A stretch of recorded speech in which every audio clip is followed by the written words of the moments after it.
Shalom Bapak Ibu dikasih Tuhan. Dari Ibrani pasal yang ke-11 ayat 23.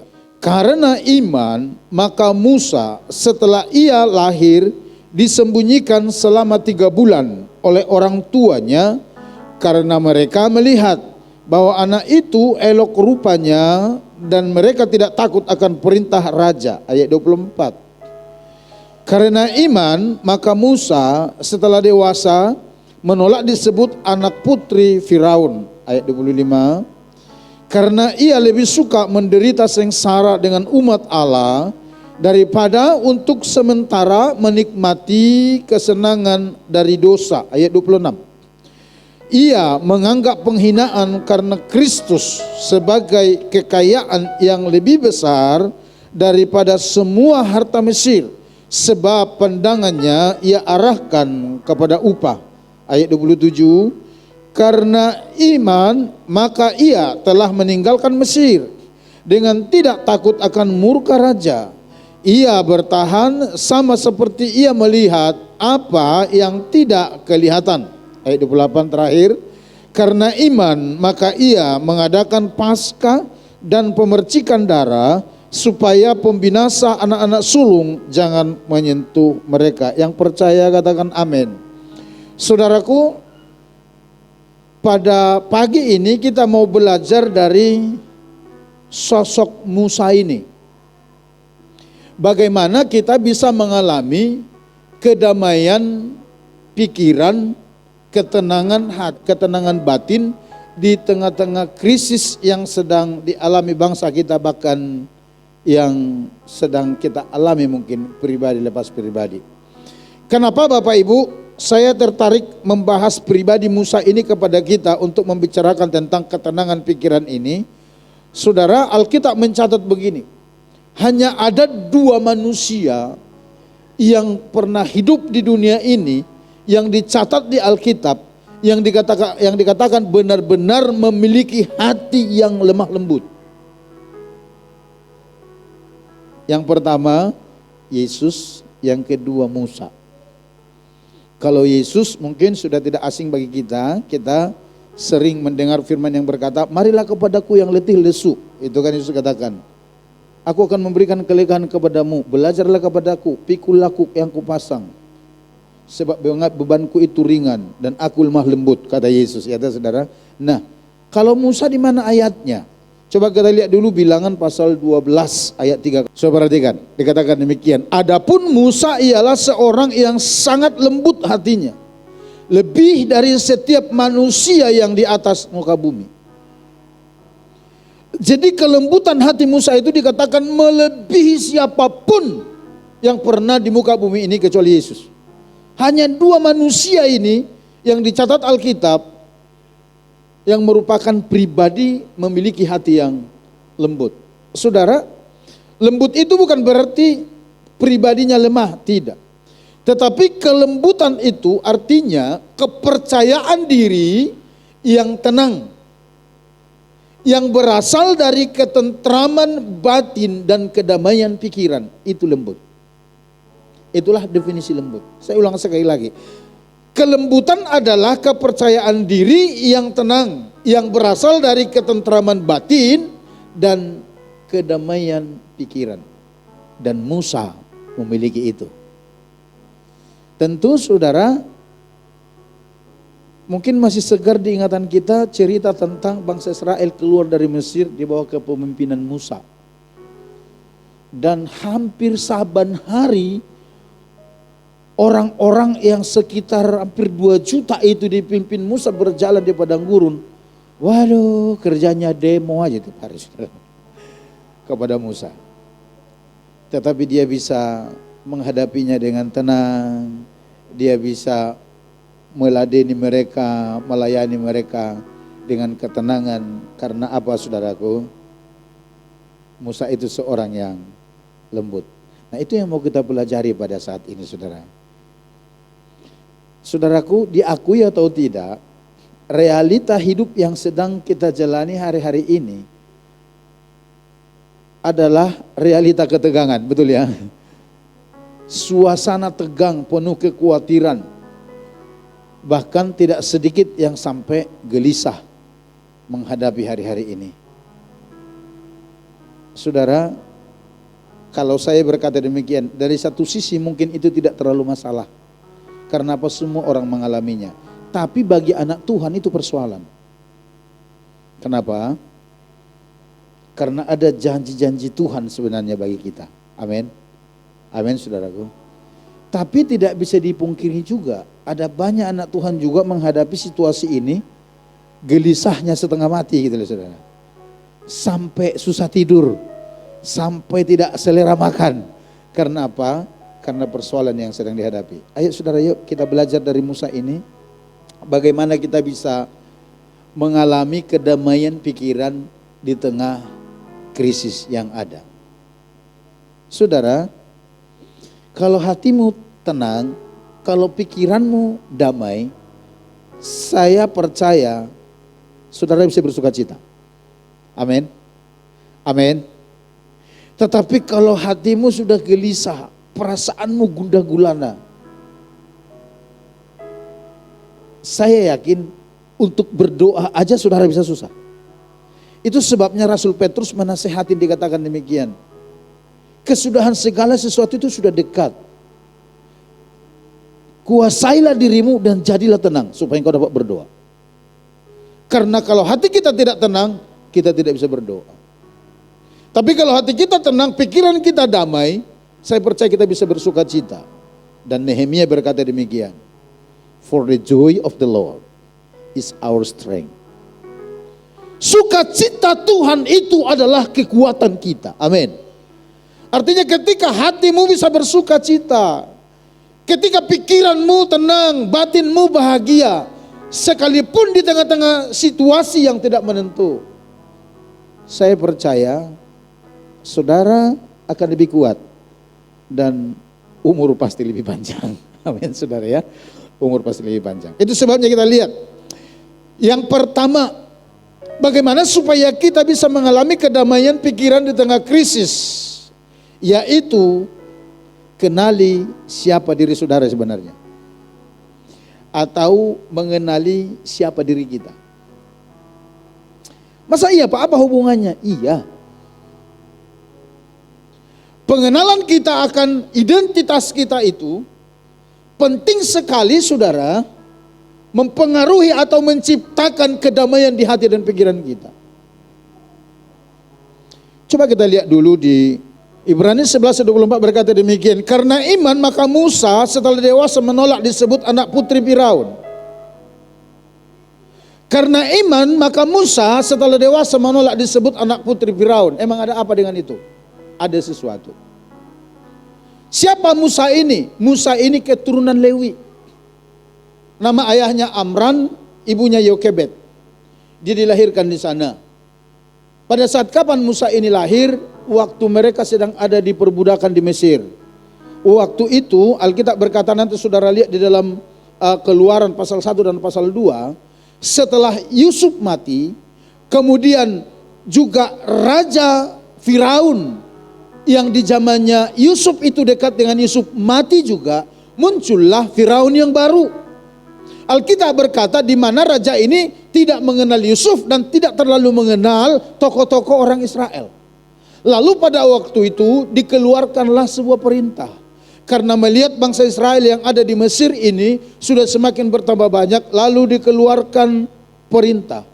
Setiap laki-laki yang berumur 2 tahun ke bawah, musnahkan mereka. Tapi perempuan biarkan hidup. Bahkan kepada bidan-bidan yang bertugas di sana dikatakan demikian. Bila mana kamu menemukan perempuan-perempuan Ibrani sedang mau bersalin, dan kalau kalian lihat anak yang dilahirkan itu adalah laki-laki, langsung buang ke sungai Nil. Jadi Musa lahir di suasana seperti itu. Nah saudaraku, yang herannya Alkitab berkata demikian, bidan-bidan itu tidak melakukannya. Di Keluaran pasal 2 itu dikatakan karena mereka takut kepada Tuhan. Lalu suatu waktu mereka dipanggil, kenapa kalian tidak bunuh laki-laki orang Ibrani itu, bayi-bayinya, anak-anaknya? Mereka menjawab demikian, perempuan-perempuan Ibrani itu kuat-kuat mereka. Sebelum kami datang, mereka itu udah pada lahiran gitu loh saudara. Nah, Entah benar begitu, entah itu hanya alasan para bidan itu, tidak tahu. Tapi Alkitab berkata demikian, oleh sikap mereka itu, karena mereka takut kepada Tuhan, maka Tuhan memberkati mereka, membuat para bidan-bidan itu menikah. Itu dikatakan Alkitab. Ternyata saudaraku, takut kepada Tuhan itu ada juga efeknya ke menikah, saudara. Ya kan? Nah, jadi Tuhan menyediakan jodoh-jodoh kepada para bidan-bidan itu. Nah, kita kembali kepada Musa. Nah, Alkitab berkata demikian. Musa ini ketika lahir disembunyikan oleh kedua orang tuanya. Tetapi anak ini bertumbuh terus makin besar. Dan dikatakan tidak mungkin bisa disembunyikan Musa ini. Sehingga orang tuanya punya ide, saudara. Dikatakan dalam Alkitab, dibuatlah peti. Lalu dimasukin Musa ke situ, kemudian ditaruh di pinggir sungai Nil. Ditempatkanlah kakaknya bernama Meriam itu menjagai dia di sana. Suatu waktu putri Firaun bersama dengan dayang-dayangnya pergi mandi ke sungai Nil. Saya tidak tahu, mungkin PDM belum ada kali waktu itu ya, sehingga tidak ada kamar mandi gitu ya saudara. Nah, pergi putri Firaun ini dengan dayang-dayangnya mandi ke sungai Nil. Kedengaran ada suara bayi yang nangis. Lalu mereka mencari-cari di mana itu orang itu, siapa itu. Dan Alkitab berkata dayang-dayangnya menemukannya, dan ketika putri Firaun melihat, dia berkata demikian, pasti ini anak orang Ibrani. Dan Alkitab berkata, saya percaya karena campur tangan Tuhan, dia merasa sayang kepada anak itu. Sehingga muncullah Meriam kakak Musa yang menjaga dia dan berkata demikian, diperlukankah inang pengasuh untuk menyusui anak ini sampai dia besar? Kalau diperlukan saya akan panggilkan. Putri Firaun berkata, oh iya, baik sekali usul itu, silakan panggilkan seorang inang penyusu kepada dia. Dipanggillah mamanya, dibawa ke sana. Lalu putri Firaun berkata demikian, udah sekarang anak ini boleh kamu bawa pulang, tolong besarkan dia untuk saya. Dan singkat cerita, firman Tuhan berkata demikian, setelah anak ini sudah menjadi besar di sana, saya lihat terjemahan-terjemahan lain, setelah lepas susu. Entah berapa tahun itu saya kurang tahu. Ada anak kadang-kadang sampai 3 tahun tidak lepas susu, ya kan saudara. Ya, tapi kalimatnya begitu. Setelah Musa ini pisah susu dari ibunya, lalu diantar ke istana Firaun. Sejak itu Musa hidup di istana.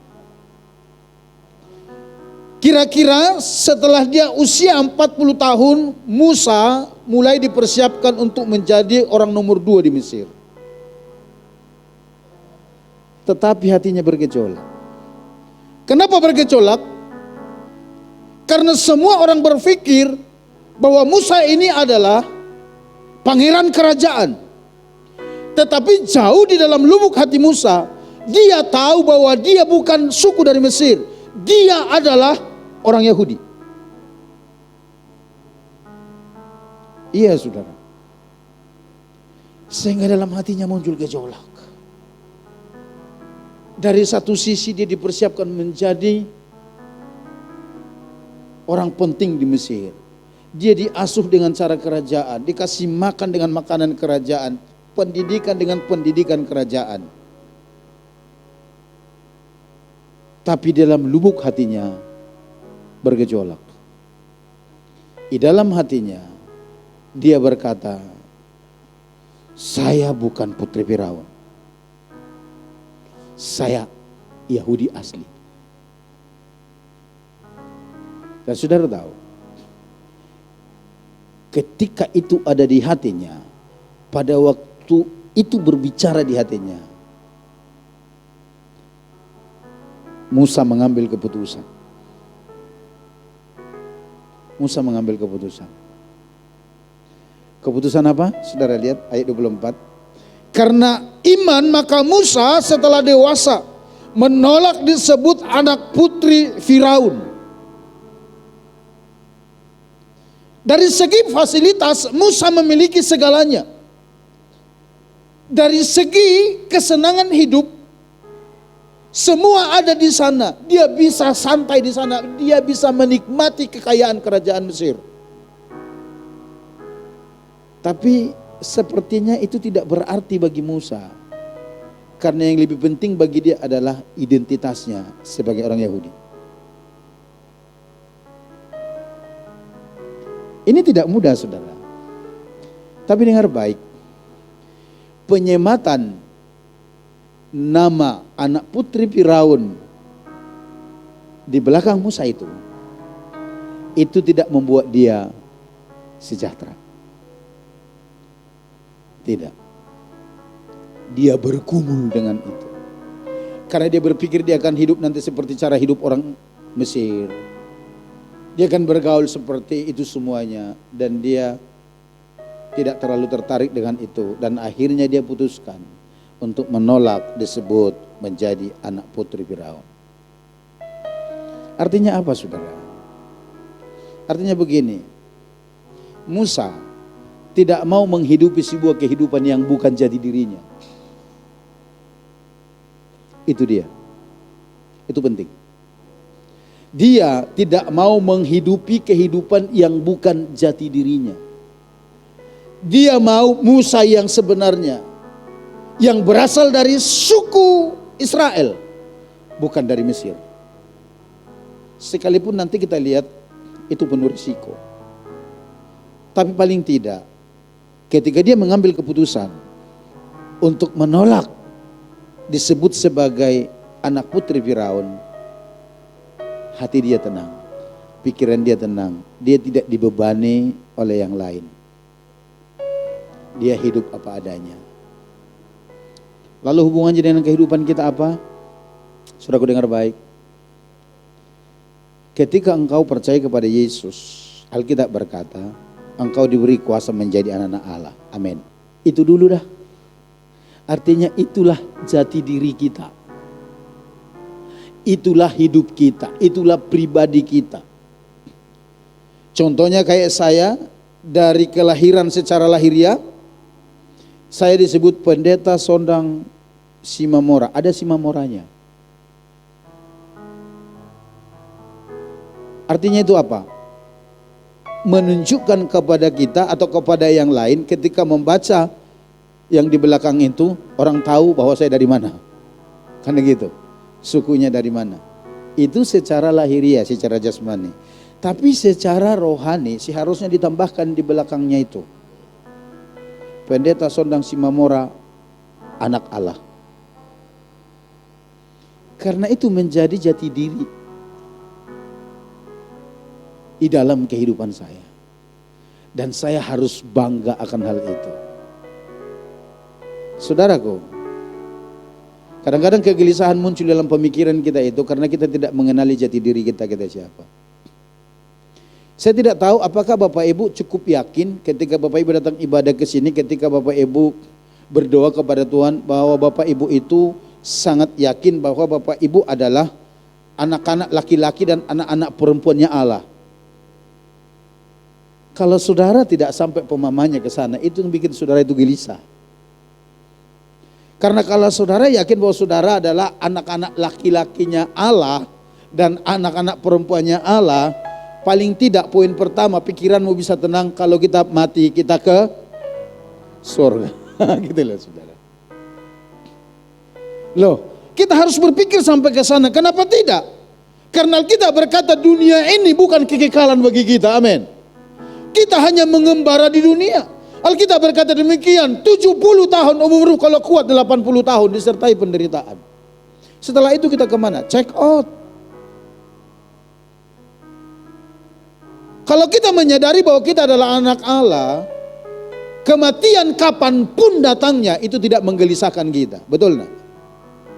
Karena kita tahu tempat kita bukan di dunia. Cuman persoalannya saudaraku, kadang-kadang kita begitu gelisah. Saya khawatir, ini khawatir aja. Boleh aja, boleh tidak gitu loh.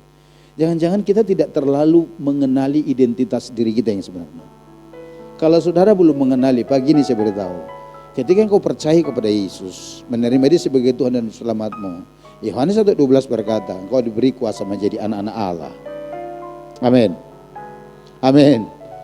Jadi identitas kita itu sekarang menjadi anak-anak Allah. Ketika kita menjadi anak-anak Allah, ada jaminan bagi kita.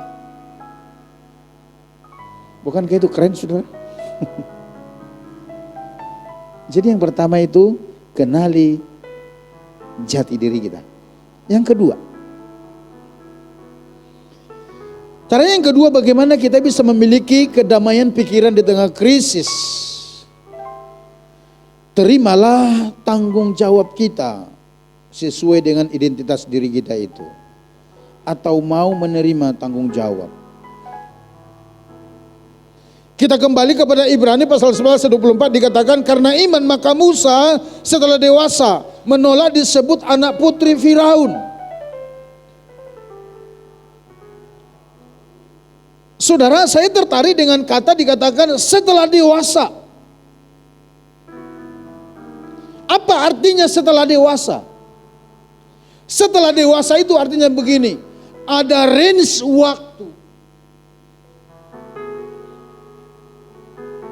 yang harus dijalani untuk menjadi seperti apa yang disebut dengan identitas itu. Contohnya begini, saudara. Kalau saudara dapat visi, contohnya visi ya, visi itu sifatnya selalu to be, menjadi gitu loh. Contohnya GBI Putusi bawa visinya menjadi gereja yang berkenan di hadapan Tuhan. Itu kan klimaksnya ya toh. Tapi untuk ke sana itu ada range waktu yang harus dijalani supaya nanti kita benar-benar seperti ini. Kan begitu. Nah, Musa ini dikatakan setelah dia dewasa. Berarti sebelum dia dewasa, dia masih anak-anak. Dia belum bisa mengambil keputusan itu. Dia belum bisa mengambil tanggung jawab itu. Tetapi setelah dia dewasa, artinya setelah dewasa itu bisa dikategorikan sebagai ungkapan kesiapan seseorang menerima sebuah tanggung jawab. Amin. Amin, saudara. Dari mana kita tahu? Karena saudara nanti akan lihat ketika dia menolak disebut menjadi putri Firaun, di mana dia berada. Itulah tanggung jawabnya, itulah resikonya ketika dia mengenali jati dirinya siapa dia sebenarnya. Kalau dia berkata, oh tidak, no, saya bukan anak putri Firaun, saya orang Yahudi. Berarti dia akan hidup sama seperti orang Yahudi lainnya menjadi budak di sana. Kan itu, saudara. Halo? Tapi bagi Musa itu tidak masalah. Bagi Musa itu tidak masalah. Bagi dia itu jauh lebih baik. Itu jauh lebih penting. Artinya apa? Dia mau menerima tanggung jawab itu. Dia sudah pikirkan, kalau saya menolak menjadi putri Firaun, berarti saya tinggalkan kerajaan, saya tinggalkan istana. Semua fasilitas kemewahan saya tinggalkan, dan saya akan bersama dengan suku saya sebagai budak di Mesir. Halo saudara, sampai di sini saudara bisa mengikuti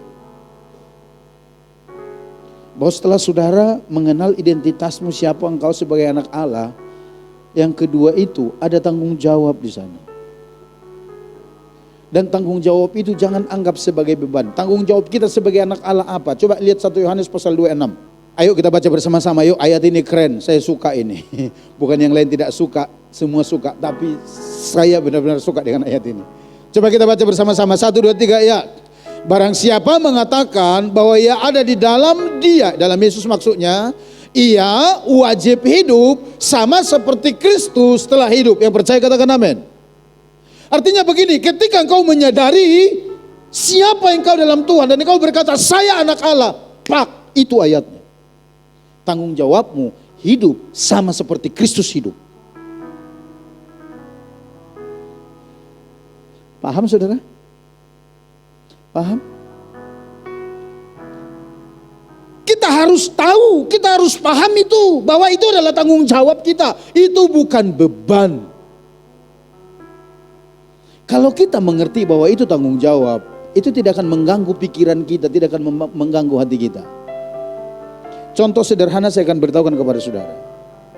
Ketika anak kita atau pada waktu anak kita menyelesaikan studinya di SMP, lalu kita daftarkan mereka masuk di SMA 1.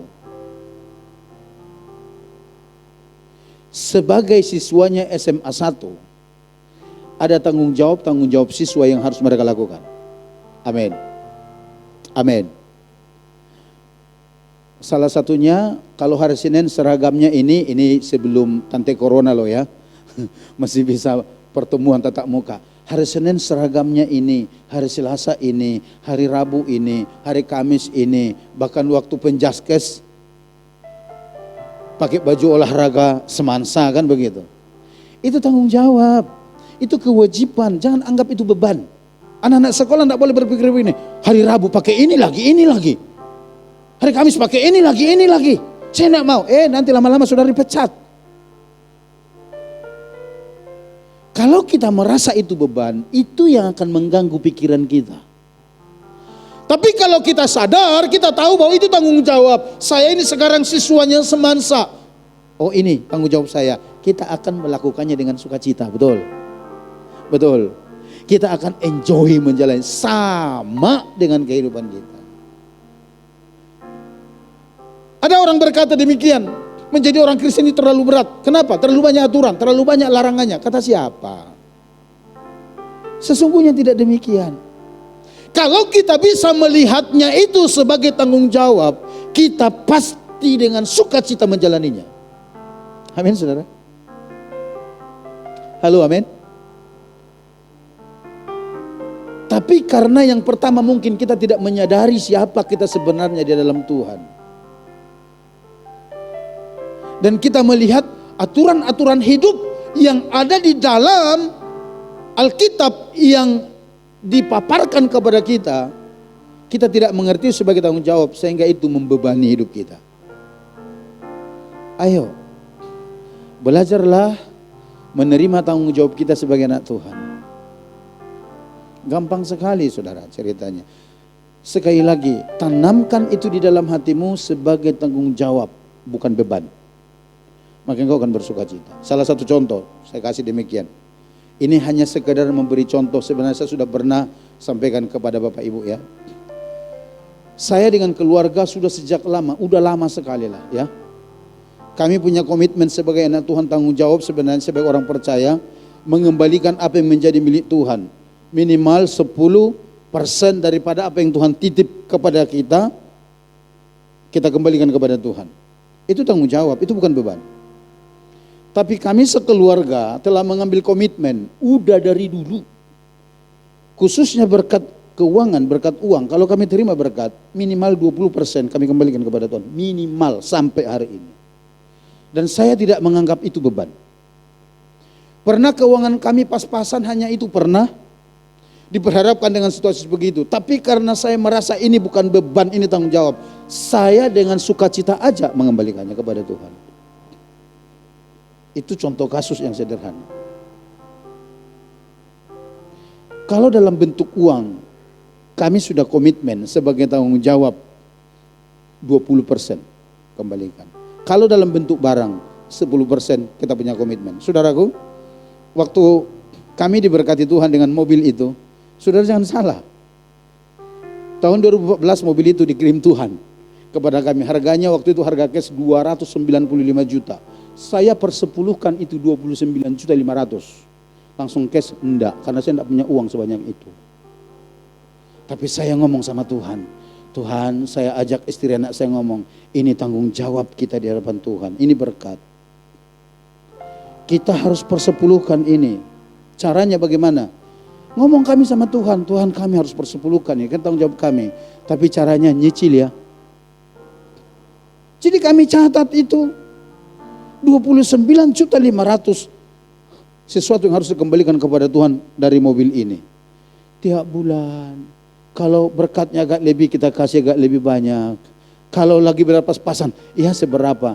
Tapi saudaraku dengar baik, itu lunas persepuluhan. Itu sebabnya kalau saya ngomong perpuluhan, iblis itu bungkam. Iblis tidak berani ngomong, iblis tidak berani berkutik. Karena apa?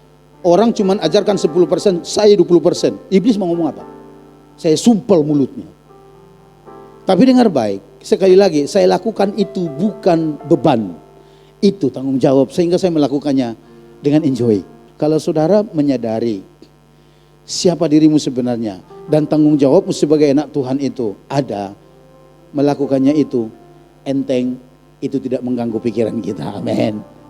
Amin. Yang jadi persoalan itu ketika saudara merasa, kok ini lagi, kok jadi begini sih, kok jadi susah sih. Nah, saudara akan bermasalah itu.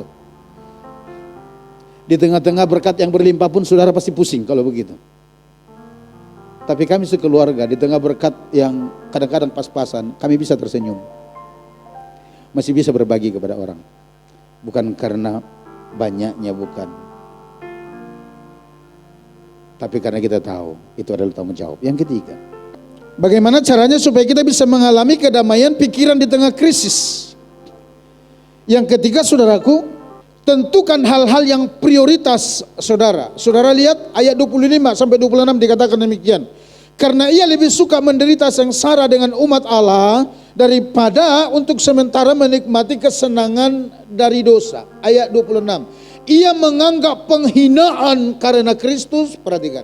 Ia menganggap penghinaan yang datang kepada dirinya itu oleh karena Kristus sebagai kekayaan yang lebih besar daripada semua harta Mesir. Sebab pandangannya ia arahkan kepada upah. Di sini tidak terlalu dijelaskan. Tapi kalau saudara lihat di dalam Keluaran nanti, saudara akan temukan di sana bahwa Tuhan itu menyuruh Musa melakukan sesuatu dalam kehidupannya. Apa itu? Membawa bangsa Israel keluar dari Mesir. Berapa tahun mereka di padang gurun? 40 tahun mereka mengembara. Tapi bagi Musa dikatakan itu jauh lebih penting bagi dia. Itu jauh lebih berharga bagi Musa sebagai umat pilihan Allah daripada dia tinggal di Mesir menikmati segala kenikmatan kekayaan kerajaan Mesir. Artinya apa? Musa itu tahu mana yang prioritas, mana yang enggak. Apa prioritas kita ketika kita di dalam Tuhan? Saudara, kerjakan itu. Saudara jangan mudah terpengaruh oleh sana sini. Nanti saudara stres. Kalau di gereja ini tahun ini Tuhan suruh kita melakukan sesuatu untuk berbuah-buah, itu saudara ya. Ayo kita konsen dengan itu. Yang lain, gereja lain melakukan ini, silakan aja. Tuhan suruh mereka melakukan itu. Kalau saudara tidak bisa konsen dengan ini lalu selalu membanding-bandingkan dengan di sana, dengar baik, saudara tidak akan pernah bisa damai pikiran. Karena engkau akan terbebani oleh itu semua. Karena saudara akan berpikir, kalau saya tidak seperti dia sih, kalau saya tidak seperti itu sih. Saudara dengar baik, Tuhan itu punya cara yang unik memakai kita. Amin. Bukankah di dalam kitab Korintus dikatakan bahwa kita ini digambarkan, gereja Tuhan digambarkan seperti panca indera? Ada yang jadi mata, ada yang jadi mulut, ada yang jadi telinga, betul ya? Ada yang jadi kaki, ada yang jadi tangan. Jadi masing-masing punya fungsi. Nah sekarang kita sebagai gereja Tuhan di sini, GBI Putus Sibau tahun ini Tuhan suruh berbuah-buah, ayo lakukan itu. Yang lain di luar sana tidak mau lakukan urusan mereka, mungkin Tuhan suruh mereka melakukan satu. Kita tidak perlu menghakimi mereka, amin. Tidak perlu. Mari kita konsen.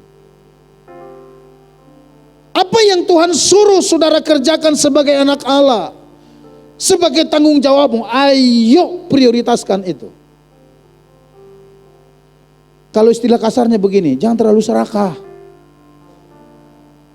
Mau ini, mau itu, mau ini, mau itu. Kalau saudara tidak menang di situ, saudara dengar baik, engkau sedang mengundang masalah datang dalam dirimu. Saya mau beritahu itu. Masa iya Pak? Iya. Saya sudah menyaksikan masalahnya. Ya mungkin belum terlalu banyak, tapi adalah orang-orang yang saya saksikan begitu. Awal mereka disuruh Tuhan dilakukan dengan tekun, mereka diberkati, lalu mulai pikirannya kemana-mana. Salah memiliki visi tidak, tapi dengar baik, tuntaskan dulu apa yang Tuhan suruh kita kerjakan. Amin. Kalau saudara setia melakukan itu, percayalah Tuhan akan tambahkan yang lebih besar lagi. Kalau Tuhan masih percayakan kepada kita setengah, jangan coba-coba ambil satu. Karena saudara kan kewalahan dan saudara kan keteteran di sana, saudara kan capek, saudara bisa stres di sana. Bahkan ada orang yang bisa gila di sana. Tapi kalau dipercayakan setengah, saudara kelola setengah, setelah itu nanti Tuhan percayakan 3/4, Tuhan kelola 3/4, saudara kelola 3/4 maksud saya. Dan terus saudara setia, dengar baik, dengan caranya yang ajaib, tangan Tuhan itu bisa mengangkatmu semakin tinggi dan mempercayakan lebih besar kepadamu dengan pertolongan Dia. Tapi kalau tidak, dengar, saudara bisa stres. Akhirnya nanti mulai pakai hikmat manusia, pertimbangkan sana sini dan itu. Saya pernah berbincang dengan seorang anak Tuhan dan juga dengan pengerja kita pernah.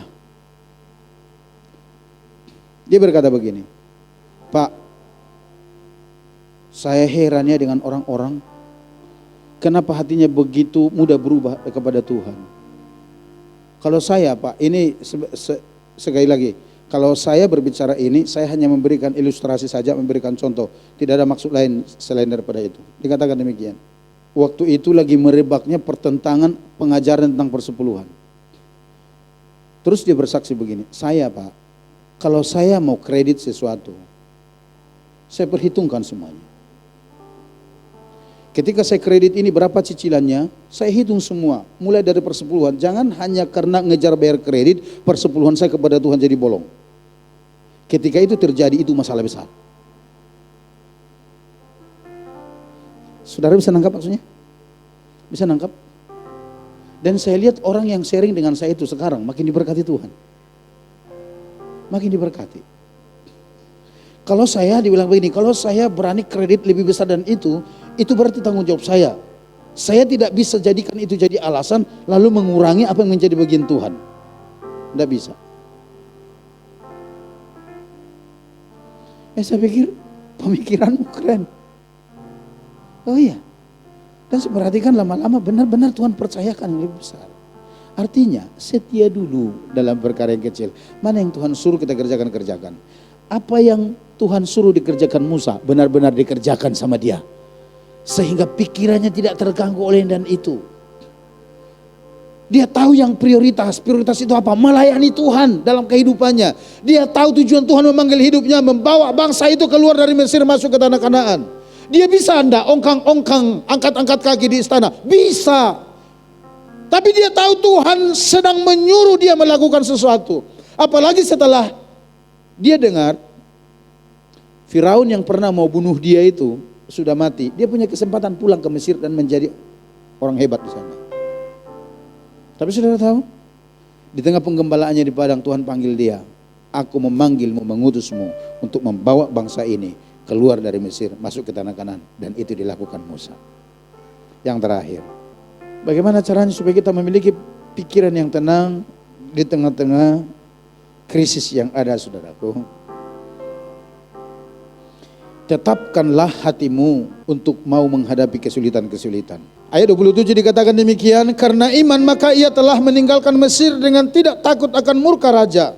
Ia bertahan sama seperti ia melihat apa yang tidak kelihatan. Kalau di dalam terjemahan yang lain, saudara, dikatakan demikian. Kita lihat satu-satu ya. Terjemahan bahasa Indonesia sehari-hari atau bahasa Indonesia masa kini dikatakan, karena beriman maka Musa meninggalkan Mesir tanpa merasa takut terhadap kemarahan raja. Musa maju menuju tujuannya seolah-olah ia sudah melihat Allah yang tidak kelihatan itu. Itu bahasa Indonesia sehari-hari. Kalau di terjemahan firman Allah yang hidup dikatakan demikian. Karena iman kepada Allah, ia meninggalkan Mesir dengan tidak takut akan murka raja. Musa berjalan terus seakan-akan ia melihat Allah menyertai dia. Yang terakhir, siapkan hati saudara untuk menghadapi kesulitan-kesulitan itu. Ketika Musa mengambil keputusan menolak disebut sebagai anak putri Firaun, dia tahu tanggung jawab dia apa dan dia kerjakan. Kemudian dia tahu hal-hal prioritas apa yang dikerjakan, dia kerjakan. Dan jangan lupa yang terakhir ini, dia tahu masalah apa yang harus dihadapi. Tapi Alkitab berkata dia terus maju. Karena apa? Matanya tertuju kepada Tuhan, pandangannya tertuju kepada Allah. Seolah-olah dia katakan Alkitab begini, dia melihat bahwa Allah itu terus menyertai dia. itulah yang buat dia maju. Saudaraku dengar baik, ini pesan yang sangat baik dan luar biasa. Kadang-kadang yang buat kita gundah gulana gelisah itu adalah karena ketidaksiapan kita menghadapi hal-hal yang sulit. Karena kecenderungan daging manusia ingin enak, ingin nyaman. Itu kecenderungan daging manusia. Tapi Musa menyalipkan itu. Dan dia tetapkan hatinya untuk masuk ke dalam kesulitan itu. Sehingga apapun yang terjadi di lapangan, hatinya tenang. Tidak apa-apa, saya percaya Tuhan ada bersama dengan saya. Saudaraku, perhatikan baik. Saat ini bahkan para hamba Tuhan, saat ini bahkan orang-orang yang tamat dari sekolah teologi, ketika mereka mau diutus pelayanan, mereka langsung tanya begini, enak enggak di sana? Ada sinyal enggak? Listrik masuk enggak? Berapa PK-nya? Itu artinya mereka tidak siap menghadapi kesulitan-kesulitan. Tapi saudaraku, kalau saudara mau menjadi seorang yang kuat, ulet, tahan banting di dalam Tuhan, saudara harus menetapkan hati saudara siap menghadapi setiap kesulitan. Amin. Sehingga apapun yang terjadi, mental saudara akan berkata, enggak apa-apa, Tuhan pasti ada bersama dengan saya. Enggak apa-apa, saya akan maju terus. Dan pikiran saudara pasti tenang. Amin. Hati saudara pasti tenang. Yang lain semua boleh merengut, yang lain semua boleh bersungut-sungut, yang lain semua boleh saling menyalahkan, tetapi saudara akan tetap bisa bersyukur. Dan akan selalu berkata, ku bersyukur atas kebaikanmu Yesus. Karena apa? Hati kita sudah siap. Apalagi kalau datang hal yang lebih enak, kita masih kita bahkan bisa bersorak-sorai di sana. Karena apa? Mental kita sudah disiapkan. Itu yang Musa lakukan. Dia tahu persis apa yang akan terjadi di padang gurun. Saudara tahu, ketika dia lari dari Mesir itu umurnya 40 tahun. Dia mengembara di Midian, menjadi seorang gembala kambing domba 40 tahun. Lalu setelah itu diutus Tuhan, selama 40 tahun lagi dia memimpin bangsa itu. Wah saudara. Tapi sekali lagi, dia sudah tahu itu, dia persiapkan hatinya, dan dia masih terus bersama dengan Tuhan. Itulah yang membuat pikirannya tenang, hatinya damai, sekalipun menghadapi tekanan-tekanan. Saya mau beritahu begini, kalau Musa bisa melakukannya, saudara juga bisa melakukannya. Karena apa? Allah yang disembah Musa adalah Allah yang kita sembah juga. Kalau Tuhan bisa tolong Musa, Dia juga pasti bisa tolong kita. Amin. Itu sebabnya ayo, mari miliki keempat hal ini. Kenali dirimu di hadapan Tuhan. Engkau adalah anak Allah. Tolong katakan kiri kanan, lihat aja, tidak usah salaman. Engkau anak Allah, tolong katakan dulu ayo. Kalau engkau anak Allah, ada jaminan dalam kehidupanmu. Tapi ingat, ada tanggung jawab kita sebagai anak Allah. Dan yang ketiga, lakukan hal-hal prioritas. Yang keempat, siapkan hati kita untuk menghadapi situasi tersulit sekalipun. Kalau saudara lakukan itu, saya percaya sebagaimana Musa mengalami kemenangan, kita semua akan mengalami kemenangan. Yang mau katakan amin dan berikan tepuk tangan bagi Allah kita. Haleluya, mari kita datang kepada Tuhan.